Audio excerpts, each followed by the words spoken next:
Welcome to the Daily Vibecasting. Today, OpenAI goes to war on pricing to stop Anthropic's momentum, the tech world wrestles with a reality check on AI bubbles, and venture capitalists are literally trying to use heart rate monitors to find out who is the most stressed at work. I mean, it is an intensely chaotic day on the wire today. Yep. The friction between, massive AI ambition and the actual limits of our physical reality is it's snapping into full view. It really is. And for you listening right now, our mission today is pretty simple. We are diving into this raw, high-stakes market wire to synthesize the chaos. We want to figure out exactly what these signals mean for the broader tech ecosystem because, well, the foundation of the AI industry is shifting under our feet as we speak. Yeah, absolutely. So we're going to start right at the top of the food chain, right? The money. There is this massive report out from at WSJ stating that OpenAI is actively weighing some really drastic token price cuts. Yep. And the explicit goal here is to just win back enterprise customers from their arch-rival Anthropic. I look at this and I immediately think of a grocery store price war, undercutting the guy across the street on a gallon of milk just to get people in the door. I get the analogy, but honestly, calling it a grocery store price war gives it way too much dignity. Yeah. A grocery store might lose, a few cents on milk. OpenAI and Anthropic are dealing with compute, meaning there are literally billions of dollars in losses at stake. This isn't just a retail strategy, it's sheer desperation. Wow, okay, desperation. You have to look at the second-order effects here. Why are they cutting prices right now? It's because AI budgets are facing a brutal reality check at the enterprise level. For the last, 2 years, CPOs were practically writing blank checks for generative AI. And threw money at it. Exactly.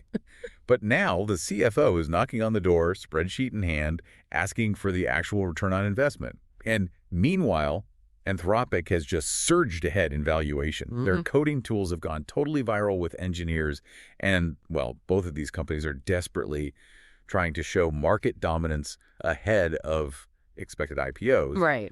They're essentially shoving venture capital into a furnace just to buy market share. Shoving it into a furnace is a good way to put it. And, Right. When you have that kind of enterprise pushback, you start seeing some incredibly creative accounting workarounds to keep that money flowing. Or the Oracle thing. Yes. Case in point, at GDB, Greg Brockman just announced that Oracle Cloud Infrastructure customers can now use their existing OCI universal credits to pay for OpenAI products. It's just a brilliant move. It really is. It's exactly like sneaking the purchase of a brand new Ferrari into your company's existing fleet vehicle budget just to bypass the accounting department. You don't need a new vendor contract.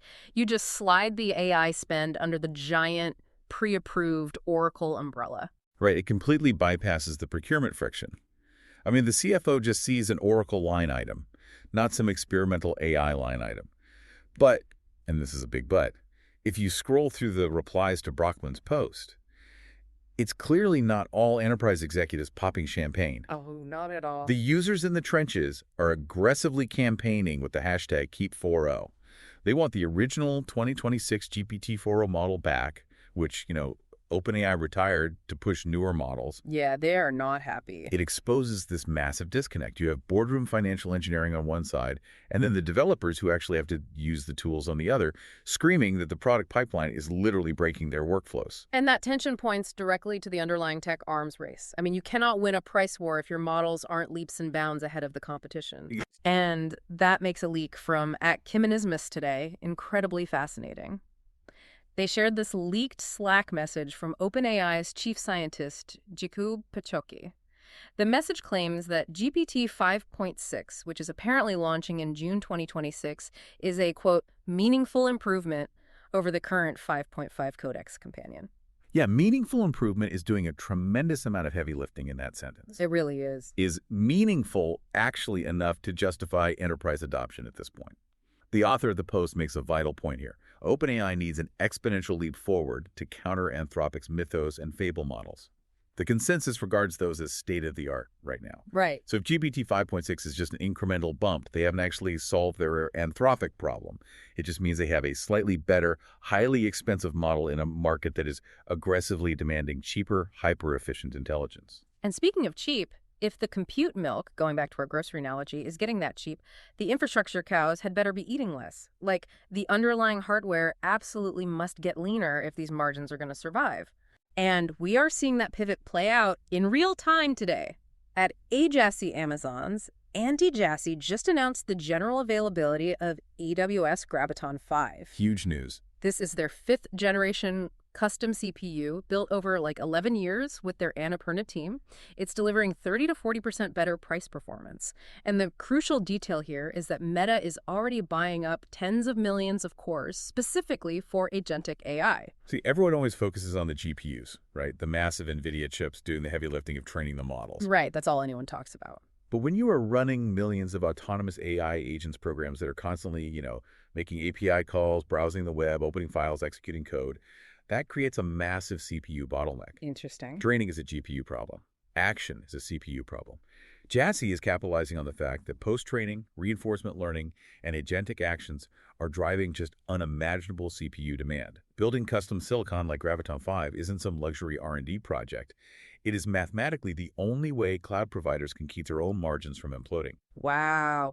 But, the bottleneck isn't just silicon. It's literally the physical limits of our planet, the heat. Which, by the way, sparked one of the most unhinged debates on the timeline today. Oh, the space data centers. Yes. At Levels.io kicked off this massive argument by suggesting we should solve the compute cooling crisis by putting data centers in space. Like, the idea is to use giant radiator panels to just bleed the server heat out into the void of space. I mean, it is the ultimate peak tech bro thought experiment, completely untethered from the laws of thermodynamics. Totally. There was a cynical, brilliant dismantling this idea in the thread. A user cited a reality check from Kyle Hill explaining the basic physics of why this is completely impossible. Here on Earth, we cool servers using convection and conduction. Air or liquid moves over the hot component, absorbs the heat, and physically carries it away. Right. Space is a vacuum. There is no air. You literally cannot use convection. Right. It's like trying to cool down a boiling pot of water by wrapping it in a vacuum-sealed thermos. Without a medium like air or water to carry the heat away, you're just trapping it in a box. Precisely. Yeah. The only way to lose heat in a vacuum is to radiate it away as infrared light. And radiation is incredibly inefficient at the relatively low operating temperatures of a server. You need thermal radiator surface areas the size of small cities just to cool a standard data center. That is wild. And that doesn't even factor in the massive solar arrays required to power it, the launch costs or, the cosmic radiation that would constantly bombard the servers and flip the bits. It is a logistical and physical nightmare. But this is the second order effect. The fact that highly influential people are even debating it shows you exactly how desperate the industry is getting about power constraints. Desperate is the word. So if we can't blast our servers into orbit to save power, how are developers actually adapting? Well, they are stripping the software down to the studs. You see developers completely rejecting this bigger is better narrative. There was a great breakdown by @WillCCV today expressing deep skepticism about Anthropic's Claude Opus 4.6. The marketing narrative claims it uses 200 billion active parameters, but he points to the SWE bench coding benchmark, which is essentially like the bar exam for AI software engineers. Right. Opus 4.6 scores a 75%. Meanwhile, a tiny Quinn model with only 3 billion active parameters scores a 73.4%. So he looks at those numbers and says there is absolutely no way Opus is running 200 billion active parameters if it's barely edging out a 3 billion parameter model. And the developer community is entirely on his side with this. The consensus is that Opus is likely only using 40 to 60 billion active parameters by utilizing mixture of experts or MOE architecture. Right, the routing trick. Exactly. MOE is a trick where a massive model is divided into smaller, specialized subnetworks. It's like a massive hospital. You don't need every single doctor in the building in the room to fix a broken arm. You just activate the specific experts you need. That makes sense. The narrative around inference cost is shifting dramatically. Total parameter count is officially a vanity metric. Developers only care about active parameters during inference because active parameters equal compute cost. When a 3 billion parameter model is matching a so-called frontier model, the era of the giant centralized AI architecture really starts to look like a dinosaur. Yeah, but even as they look like dinosaurs, those centralized giants are still trying to flex massive speed breakthroughs. At Demi Hassabis and at NVIDIA AI are taking a huge victory lap today over Google's new DiffusionGemma. The mechanics here are wild. They really are. Instead of generating text autoregressively, which is laying down words one by one sequentially like bricks in a wall, it uses discrete diffusion to generate 256 tokens in parallel. It's like pouring concrete into a mold. It all sets at the exact same time. They are hitting over 1,000 tokens per second on a single H100 GPU. I mean, from a purely computer science perspective, Yeah. parallel token generation via diffusion is a phenomenal breakthrough. Huge. But we have to look at the reality of serving these capabilities in the wild. While Demis Hassabis is celebrating experimental lab speeds, over on the actual product side, Josh Woodward, the VP at Google for Gemini, had to issue a very public apology for a severe service outage today. Oh, man. Yeah, the outage was aggressively draining the daily quotas of paid pro users. People rely on Gemini for their daily workflows, and the system is just buckling. So yes, the experimental models in the lab are blindingly fast, but serving those models to millions of paying subscribers is actively breaking the current infrastructure. And here's where it gets really interesting. Because when infrastructure buckles under the weight of scaling, the security layers wrapped around it start producing some of the most fascinating vulnerabilities imaginable. Oh, the Cloudflare post. Yes. At East Dakota, Matthew Prince, the CEO of Cloudflare, called out a brand new malware tactic today. He described it as fascinating and clever. And honestly, he's totally right. Attackers are writing non-executing JavaScript comments inside their malware code. But those hidden comments contain highly detailed text prompts about synthesizing biological weapons. It is a brilliant exploit of second-order alignment effects. Look, the attackers have absolutely no interest in building a biological weapon. They know that cybersecurity firms are now using large language models to automatically scan code repositories for malware. So they hide weapons of mass destruction text in a comment block. The AI security scanner reads the text. The AI's aggressively tuned safety alignment gets triggered by the bioweapon content, and the AI outright refuses to process the file any further. It essentially blinds the security scanner. Wait, let me make sure I'm getting this. They're using the AI's own morality against it. Yes. It's like a bank robber putting a giant biohazard do not enter sign on the vault to scare the security guards away from checking inside. That is exactly what it is. The safety mechanism throws an error and blocks the analysis, which means the actual spyware payload hidden further down in the code gets complete free pass. Yeah. We built these models to refuse harmful prompts so strictly that adversaries are now using that very refusal as an invisibility cloak. That is wild. Aggressive safety alignment literally created a brand new zero-day vulnerability. Which, honestly, perfectly explains the massive hiring spree we're seeing on the defense side of the aisle. At T.A. Zasodio from OpenAI's Codex team posted today, literally rolling out the red carpet for two heavyweights joining OpenAI's cyber leadership, Clint Gibler and Michael Aiello, the former CTO of SecureWorks. The call to action in the post was literally, it's time to build. They are racing to build AI-powered tools for defenders to rapidly discover and patch these exact kinds of blind spots. Right, but notice the underlying assumption there. It relies entirely on a highly centralized paradigm. OpenAI building the ultimate centralized defense tool. And the profound risk of relying on centralized tech giants was highlighted perfectly today by @DHH. He posted about a terrifying situation with GitHub. GitHub's automated flagging systems wrongly locked out the maintainer of Omarkian Asahi, which is a very popular Linux distro port for Apple Silicon Macs. Yeah. The entire repository was taken offline for 2 weeks. Even DHH personally reaching out to GitHub couldn't get it immediately restored. A single automated flag taking down critical open source infrastructure for weeks with zero human oversight. It's no wonder the replies to DHH's post are begging developers to migrate to self-hosted platforms like Forgejo or Gitea. Because when the centralized automation breaks, there is no human appeal process. You are just locked out of your own life's work. And that profound fear of being locked out by a centralized giant isn't just keeping coders awake at night. It's fundamentally changing how Silicon Valley thinks about moving money. That exact fear is why at Y Combinator is suddenly championing the crypto space today. They threw their full weight behind the U.S. Clarity Act. YC is predicting that before long, every company, not just crypto startups, but traditional businesses, will use stablecoins as their default infrastructure for instant global payments. Right. And to give some neutral context on the Clarity Act itself, it legally classifies digital assets, establishes clear paths for CFTC registration, and legalizes fully reserved stablecoins. Okay. It essentially provides the regulatory safety net that risk-averse corporations need to integrate blockchain tools. They want the ability to settle payments instantly, globally, without relying on traditional banking choke points that close on weekends or freeze accounts without warning. YC sees this regulatory clarity as the moment digital money infrastructure becomes as mundane, reliable, and decentralized as an HTTP request. Okay, so we've talked about the code breaking, the infrastructure melting, and the money shifting. I want to shift to the humans.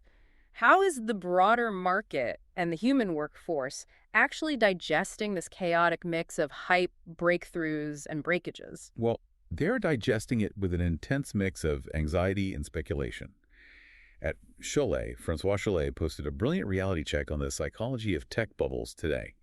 He argues that a bubble bursting has absolutely nothing to do with whether the underlying technology actually works. He used the dot-com crash as the perfect example, which is so true. The internet obviously worked. It had incredible product market fit. We are using it right now. But the bubble still burst. Because a bubble is purely about investor sentiment and collapsed valuations.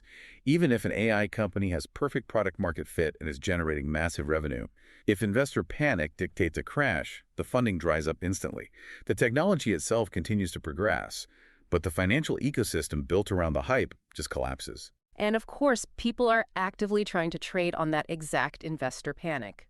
Look at the post from @XAI today. They are showcasing how eToro's AI agent, named Tori, is leveraging Grok models and live data via SpaceXAI. They are analyzing shifting market moods in real time for 40 million users. It is literally an AI reading the collective anxiety of the timeline to give you trading signals. We have fully financialized the vibe. We have, but you are also seeing a cultural pushback against this curated hype, especially in physical tech. Yes. Yassine MTB, who is a highly respected reinforcement learning expert, used his platform today to massively boost an account called @ControlWiz. Yeah. Why? Because @ControlWiz is relentlessly calling out exaggerated, heavily curated robotics demos. They're demanding actual honesty in the industry instead of these polished, multi-take marketing videos that pretend humanoid robots are far more autonomous than they actually are. People are tired of the illusions. I don't know. I think you're being a little too cynical here. Sometimes the hype is completely justified by the output. The capabilities are staggering if you look in the right places. Sure. I watched a video today from @Scaling01. They showcased Anthropic's Mythos 5, creating a piece called Battle for the Last Dawn. It's a completely AI-generated cinematic piano piece. But it's not just audio. The model generated a synchronized, dramatic, starry visualizer of falling blue and gold notes to go with it. I listened to it, and it gave me actual goosebumps. The replies are calling it emotionally moving. It sounds like it was composed by Hans Zimmer for a blockbuster film. The creative output is undeniable, I'll give you that. But let's look at the human toll required to generate that output at a corporate level. I think the perfect, albeit dystopian, conclusion to today's news comes from @Jason Calacanis. Love this one. Yeah. He posted a pro tip for founders today. He actually advocates linking your employees' Whoop heart rate monitor data to their calendar events to figure out who is the most stressed at work. That sounds like an absolute dystopian nightmare. If my boss synced my Whoop strap to my calendar, my heart rate would spike to 150 just from logging into a Zoom call. Oh, totally. And his advice gets better. He says you should spend more time with the high-stress coworkers and cancel your meetings with the chill people. His exact words were, stress equals progress. Do the hard stuff. Perfectly encapsulates the venture capital culture driving this entire AI arms race right now. The belief that you must manufacture biological tension to drive innovation. I really have to ask you, the listener, to consider that. Does manufacturing biological stress actually drive innovation? Or is this kind of hyper-surveillance VC culture just masking profound systemic inefficiency? Like, if you have to monitor your team's literal cardiovascular system to figure out who is working hard, maybe your management structure is fundamentally broken, not your employees. It is the ultimate illusion of control. The artificial models are getting cheaper, smaller, and faster, but the human anxiety required to build them is skyrocketing, which actually leads me to my prediction for tomorrow based on everything we've seen on the wire. So let's hear it. Between the enterprise exhaustion over OpenAI and Anthropic's pricing wars and the profound frustration with centralized outages like we saw with Gemini and GitHub, we're going to see a massive, sudden market pivot. Over the next quarter, capital and developer attention will aggressively flood away from these massive, centralized frontier models. The future is localized, hyper-efficient, 3 to 10 billion parameter models that run on-edge devices without relying on massive, fragile cloud infrastructure. That is a massive paradigm shift, and it leaves us with one final thought to mull over.